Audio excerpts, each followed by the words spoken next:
This is Deep Rock Galactic, and that may seem pretty obvious if you already played the game, and maybe if you haven't played the game, you just learned what Deep Rock Galactic is, but what you may have not have known is that this image is being rendered at 360p, and that's like, okay, so you're using an upscaler, probably using dlss or something on a NVIDIA card, right? Wrong. I'm using FSR4, bitch. Now, the reason why FSR4 is so special is because up until now, there has been no way to run FSR4 on a non-RDNA4 card. Now, there is an exception to this. For a while now on Linux, you were able to use special Mesa commands to basically emulate what you need to run FSR4 on an RDNA3 card, which worked for RDNA3 users on Linux. But this method is able to be used on every operating system, sans macOS, and works on every graphics card that can run Intake instructions, which is insane because it basically means every single graphics card has access to a really good machine learning based upscaler, which is not XeSS. Now, just for comparison here, I'm not going to include dlss because there's two reasons. One, I haven't replaced the DLL, so it's not using a properly updated version of DLSS. But number two is because a lot of people watching this may be on Pascal cards or RDNA2 cards, where up until now, you only had XeSS and FSR3, and XeSS was significantly better. Now, I'm going to switch to XeSS. And as you can see, upscaling from the same resolution, I'm getting a higher frame rate. The upscaler is only taking about 2 milliseconds to upscale, but the game doesn't really look that great. Now, Deep Rock Galactic does make up for it by being a simpler, more cartoony game. Still looks really good in its own right, don't get me wrong.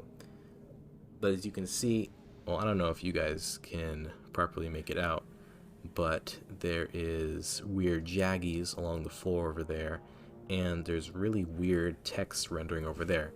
Now if I go back here and move around, well, it's not that bad, but you can see, for example, my Steam username gets a little messed up and the wardrobe sign over there gets a little fuzzy. Now let's go back to FSR4. Now I'm getting about 10-20-ish less frames per second, and the upscaler is taking significantly longer when it comes to rendering graphics. There's about a 2 to 3 millisecond disadvantage for FSR4, but you're getting what is effectively a significantly cleaner and more polished image. For example, the text over there looks really good, especially on the little wardrobe sign, and if I move around, now it still gets messed up, but I think how it gets messed up looks better compared to XeSS. Now, one thing to note here is that I'm using DLSS as the input here. This is how Upscaler works. It takes the input from one upscaler and then it translates it to another upscaler.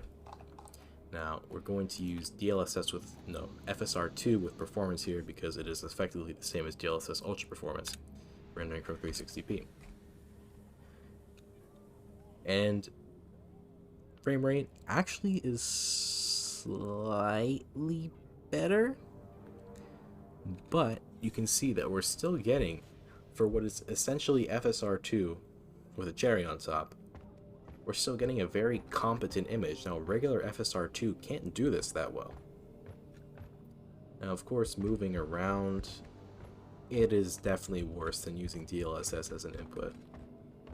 However, another upscaler, wink wink XeSS, can't exactly handle this as well.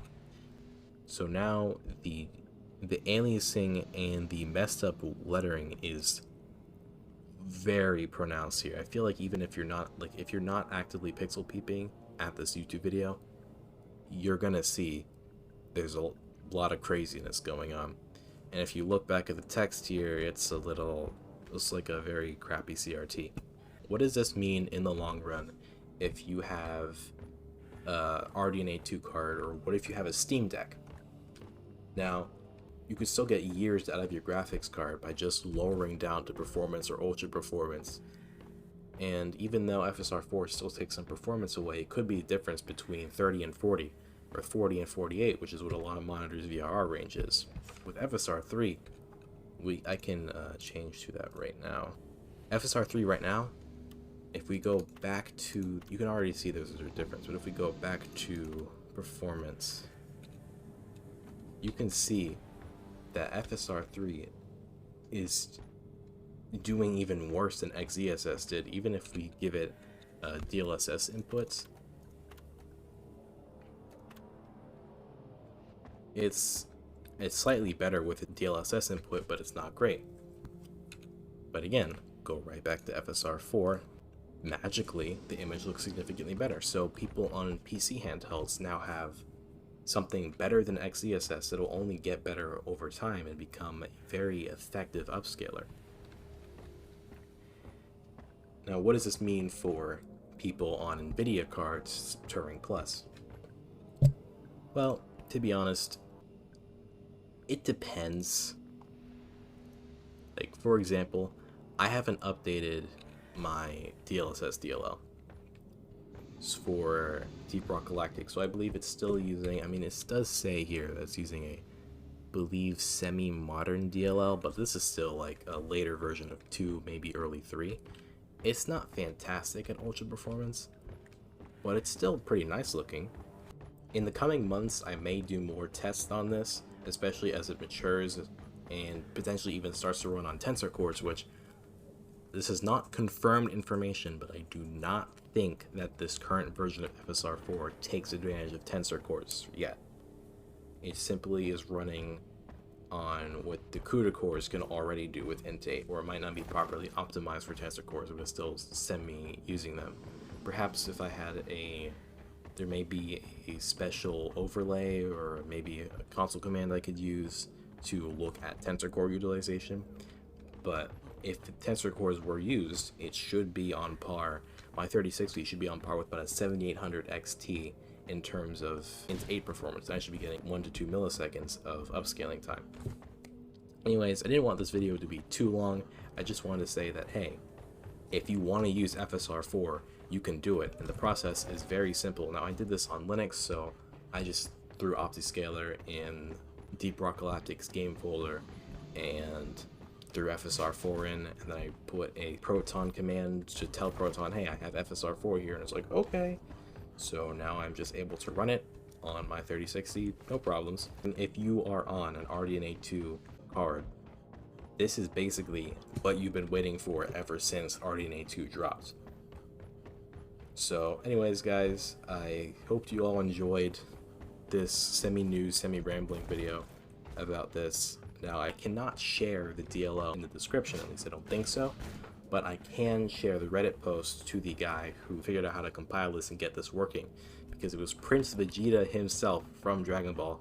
I shit you not. He asked Bulma to build him an interdimensional PC, and she was like, hell yeah, and now we have FSR4 available for everybody. And now AMD basically can't do a thing about it, because for all intents and purposes, the code that they accidentally provided is still open source code. Anybody can take it and modify it.